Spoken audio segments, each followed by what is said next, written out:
this is Andrew Guy for AndrewGuySpeaks.com, reminding you that I'm impacting lives for a better tomorrow. I wanted to just stop by and just drop you a little line to talk to you a little bit about leaving a legacy. Legacy can be anything, man, but most of all, a legacy is something that empowers somebody else to want to become better.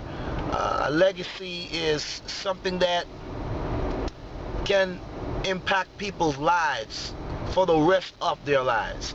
A legacy is something that you can leave for a family member, a brother, a sister, even a stranger. And when I think of legacy, I think of the greatest legacy that's ever left. It's Easter, you know, and sorry, I forgot to tell you, happy Easter, man. Even if you're not even celebrating it, you're aware of it right now. When I think of legacy, I think about what, you know, Christ did for me. I think of all the things that he could have done and all the other people that he could have helped, but he chose me. And I like that he chose me because this is a personal relationship. I like it because it's personal. It's not a group thing. It's not a get into VIP club type of thing. It's, listen, man, we all may get in, but at the same time, is what we make of it, and that's what makes it personal. That's why he's a personal savior.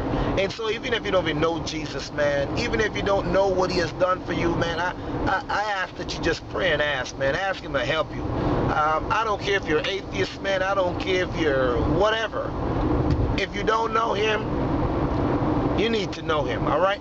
And I'm not here to preach to you, but life is pretty boring. Life is not even living if you really don't have, you're trusting somebody that gave up everything to come here on earth and rise again just to prove that, you know what, he can do all things and he really cares about you. It's just like a mother who just swam through a tsunami just to save his son. I feel like that. And I know there are times when I don't really do everything that I'm supposed to do to show my appreciation for him, and I apologize for that, and I'm in debt for that. But at the same time, when I think of a legacy, I'm thinking about what Christ did for me, and he also did the same for you. But your relationship with him is what makes the difference. All right? Easter is not about the bunny. It's not about chocolate. It's not about running around and searching for some eggs in the park with the kids. It's really about the appreciation for what no one else on earth or in heaven could have done for you than what Jesus did for you. That's what Easter is about.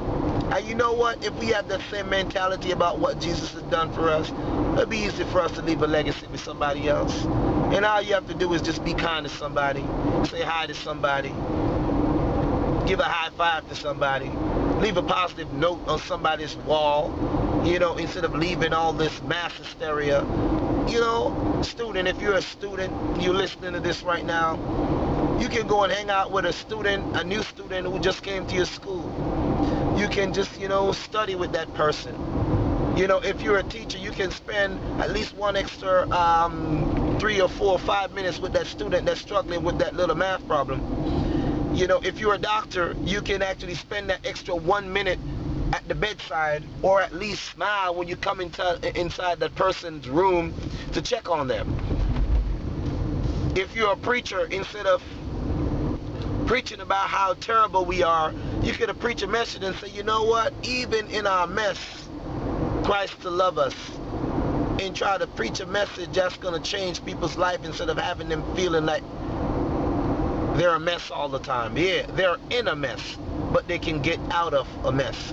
So when I think of a legacy, man, I think of all the wonderful things that God has done. And I also think of the possibilities, all the things that can happen as a result of him coming.